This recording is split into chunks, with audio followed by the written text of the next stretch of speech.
Philippines, and welcome to Global News Today.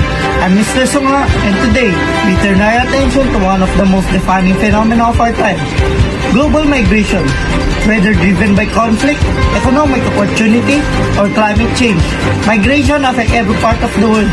With millions on the move, the global landscape is constantly evolving. We've connected with 6 news reporters across the globe to bring you first-hand account of how migration is reshaping nations and communities. From the challenges of displacement to the search of better opportunities, these stories offer a window into the human side of these global issues. Let's begin. We start our journey in the heart of Africa, where migration is deeply tied to both economic challenges and opportunities. Our correspondent, Mr. Beher, is in Johannesburg, South Africa, to report on the influx of migrants seeking a better life.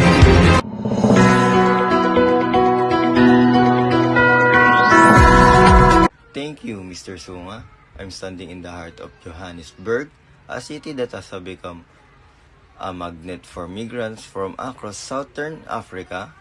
The allure of better jobs, education, and healthcare drives people to cities like this in search of a fresh start. However, the migration also brings a strain. I spoke with Tabo, a migrant from Zimbabwe who came here looking for work in the mining industry. While Johannes promised opportunity, it also brings challenge, including job scarcity, housing shortage, and rising tension between locals and migrants. The Southern Africa government has introduced various policies to manage the flow of migrants, but tension persists.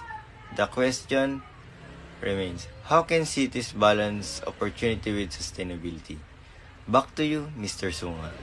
Thank you, Mr. Beher. Migration isn't just about opportunity. Sometimes it's about survival. To learn more, we head to the Caribbean, where climate change has triggered a new wave of environmental migrants. Our news reporter, Mr. Camacho, is in Puerto Rico to investigate the growing trend.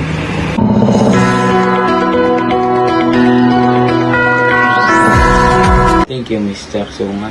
I'm in Puerto Rico, a region that's been hit hard by hurricanes and rising sea levels. More and more families are being displaced from their homes, forced to relocate due to the increasing severity of natural disaster.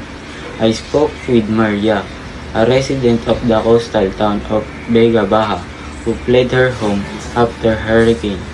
Maria devastated her neighborhood. Now, she and her family have relocated to San Juan in search of stability, but the damage caused by climate change still lingers in their lives. Experts warn that Puerto Rico is just one example of the world will face as climate change accelerates. Island nations vulnerable to rising seas and severe storms are seeing the first waves of climate-induced migration. This issue calls for urgent global attention. Back to you, Mr. Sunga. Thank you, Mr. Camacho. Climate change accelerates. It will undoubtedly lead to more displacement. But migration can also be about seeking safety. To explore this issue, we turn to the Middle East, where war continues to force millions to flee their homes.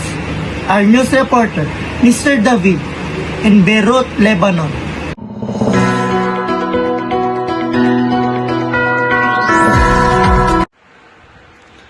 Thank you, Mr. Sunga. I'm in Beirut, Lebanon, a city that's become a haven for Syrian refugees fleeing a brutal civil war that has devastated their country for over a decade.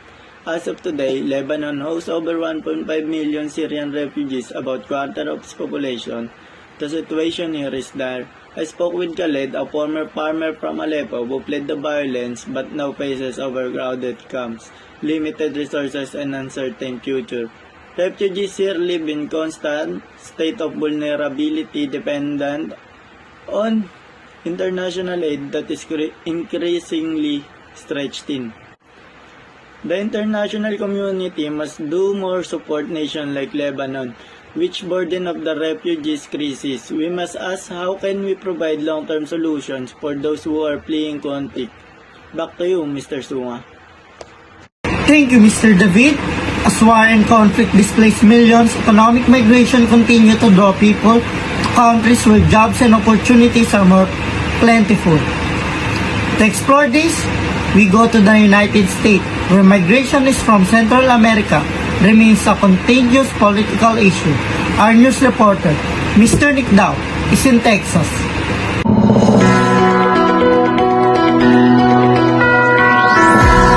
Thanks, Mr. Songa. I'm here in Texas along the U.S.-Mexico border, where migration continues to dominate the political landscape. Thousands of migrants from Central America are making the perilous journey north, feeling violence and poverty countries like Honduras, Guatemala, and El Salvador. I spoke with Carla, a mother from Guatemala who journeyed for weeks with their children to escape gang violence. But at border, they face a bureaucratic maze and the threat of deportation. While the US government has implemented a series of new measures to control the flow and human cost remains high. The question we must ask all: how can we address the root causes of migration while balancing security concerns? Back to you, Mr. Sunga. Thank you, Mr. Nick Dow. As migration continues to be a major global issue, it's important to recognize the person's stories behind the headline. In Asia, particularly in Philippines, migration is not only challenges but also a source of economic support.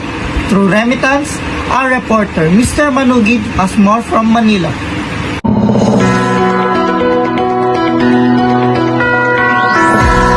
Thank you, Mr. Sunga. The Philippines has become a key player in global migration story. Over 10 million Filipinos live and work abroad, contributing billions of dollars in remittance that fuel the nation's economy.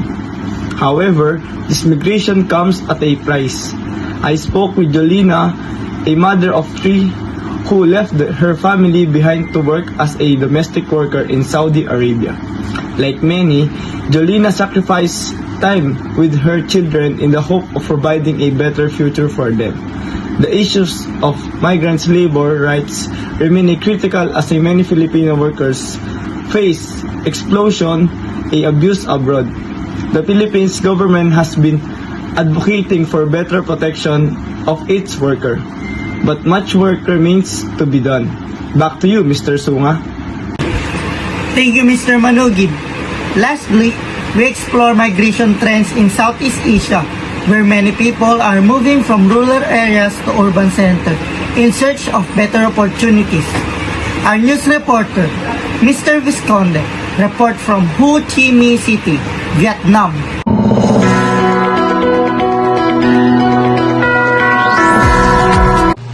Thank you, Mr. Sunga. I'm in Ho Chi Minh City, one of the fastest growing urban center in Southeast Asia. The city is attracting millions from rural areas in searching for jobs, better education, and healthcare.